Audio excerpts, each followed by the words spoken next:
So it's December in the apocalyptic year of 2020, and we finally have a new superhero movie. Wonder Woman 1984 is finally here. But the question is it any good? Well, I'm about to tell you.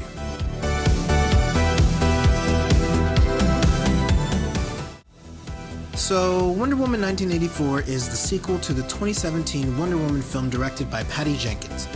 Jenkins is back once again, but this time she wrote the damn thing too. Now, I've been very vocal to my film friends and my regular friends and basically anybody who will listen about not really liking the first movie.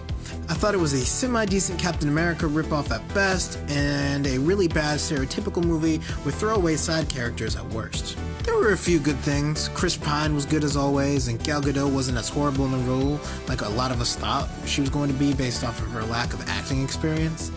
Either way, I'd give that film maybe 6.5 as a movie and probably a 4 to 5 as a comic book film, as I feel it brought literally almost nothing new to the comic book table. So needless to say, I wasn't exactly looking forward to the sequel, but I'm happy to say I actually enjoyed it a lot more than its predecessor. Wonder Woman 1984 has this sincere, corny charm to it that not a lot of comic book movies have anymore. In the very first scene, there's this crime going down in like a mall or something, and obviously Deanna comes in and kicks butt. The effects were pretty goofy, but the vibe reminded me of the original Spider-Man movie with Tobey Maguire mixed with like 90s Batman, and I mean that in the best way possible. The movie gets even better once the film's main villain, Maxwell Lord, played by the Mandalorian, shows up. His charisma was so much fun to watch, and you could tell he was having way more fun than everyone else. It was golden. Kristen Wiig was actually pretty good too. I was afraid she was going to be kind of awkward and cringy like she normally is, but I actually liked her character up until the end, which we'll talk about in a second. Of course, our two main leads were pretty good as well. Gail doesn't have to do any major lifting in the acting department in this movie until like the end where she has this monologue, but she wasn't a plank of wood the whole time, so that's good. She plays Deanna pretty well. Can we acknowledge how nice Deanna is? She's got this wholesome attitude about her that makes me wish she was like my middle school teacher or maybe like my babysitter or something.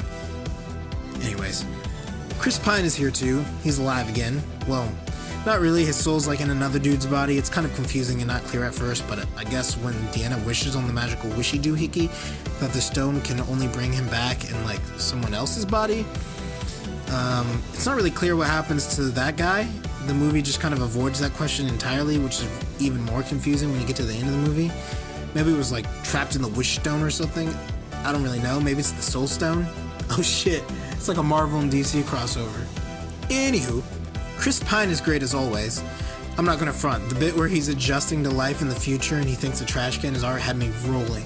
I'm a sucker for fish out of water tropes. All in all, I've got nothing but positive things to say about 80% of this film. It was funny, engaging, and well acted. Now, I know what you're thinking. But Schwa, what about the other 20%? Don't get your 1984 panties in a twist. I'm about to get there. Yeah, the last act of this movie is alright at best. The White House scene leading into it is just plain awesome. But after Steve leaves the movie, it kind of downgrades in quality just a bit.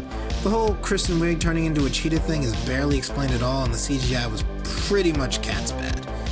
And the way that Wonder Woman is able to beat Max Lord is a bit contrived as well. However, I must admit, I sat up in my chair when I heard Beautiful Lie from Hans Zimmer, the same song that was in my one true love, Batman vs. Superman, being played while Wonder Woman gave her rousing monologue. But even with that, the ending kind of fell flat. It just felt cheap, to put it bluntly. Also, all I could think when Wonder Woman started flying was, she flies now? She flies now? She flies now. So thanks, JJ. Also, where did she get the golden suit? Like, was that hidden in her pocket or something? Is she an Animal Crossing character? Did I miss something? I digress. Overall, Wonder Woman 1984 is actually pretty good.